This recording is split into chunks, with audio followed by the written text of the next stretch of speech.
Hier soir, donc mercredi décembre, nous accueillons sur le pays de Pleurmel notre évêque, Monseigneur Santaine, qui vient en visite pastorale pour 10 jours jusqu'au 25 février.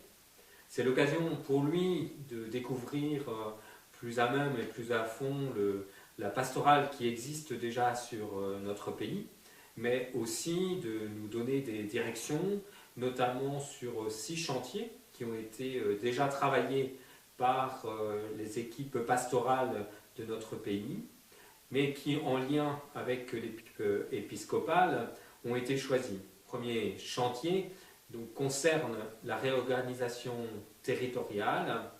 Après avoir réfléchi sur où sont les lieux de vie dans notre pays, à partir de là, comment faire vivre et faire jaillir cette vie dans les lieux où la mort semble s'installer, où le Christ n'est plus annoncé.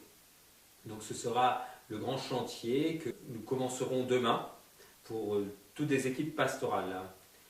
Ensuite, il est vrai que sur Pleurmel, il y a un nombre important d'immobilier, notamment donc Notre-Dame du Carmel, cette grande maison qui appartient au diocèse. Qu'en faire? Faut-il la vendre? Faut-il s'en servir dans une perspective d'annonce de Jésus-Christ? Il y a également à Josselin la maison Saint-Michel, ces salles paroissiales qui ne sont plus aux normes aujourd'hui, qu'il faut remettre en état. Dans quelle perspective également par rapport à la vie qui peut se vivre en lien avec le sanctuaire de Notre-Dame du Roncier. Nous avons aussi la question du patronage de Moron. Cette salle n'est plus actuellement aux normes. Qu'en faire? Faut-il la remettre aux normes? Et aussi pourquoi? Donc pour chacun de ces bâtiments, il est important de nous poser la question, quel projet et à partir de quel projet pouvons-nous et devons-nous mettre en œuvre des travaux? Nous sommes donc au pays de Pleurmel, un pays qui est aussi rural. Quel visage d'église dans ce monde rural? Quelle présence d'église à chaque paroisse, chaque communauté? Et comment cette présence d'église doit se situer par rapport aussi à la désertification d'un certain nombre de communes, aussi par rapport à ce que nous pourrions dire le regroupement des communes dans une communauté de communes qui s'appelle Pleurmel Communauté. Donc comment l'Église va se situer pour annoncer Jésus-Christ dans notre pays de Pleurmel et pour annoncer celui pour qui nous travaillons, le Christ.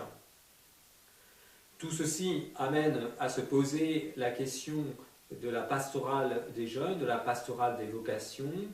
Comment créer une nouvelle dynamique, un nouveau pôle de vie pour nos jeunes auprès des lycéens, des jeunes professionnels et des jeunes étudiants.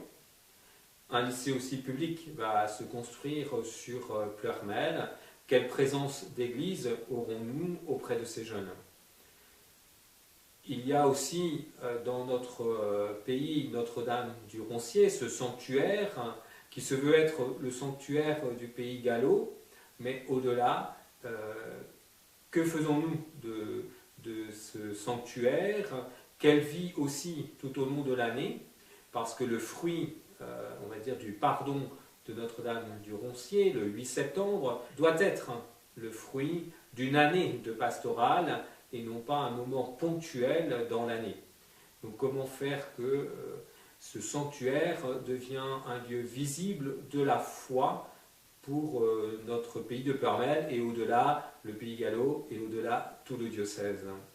Donc voici les 5-6 chantiers sur lesquels nous travaillons avec bien sûr la pastorale des vocations qui semble importante et qui est en filigrane de tout cela. Comment appeler des jeunes aujourd'hui à consacrer leur vie pour l'annonce de Jésus-Christ.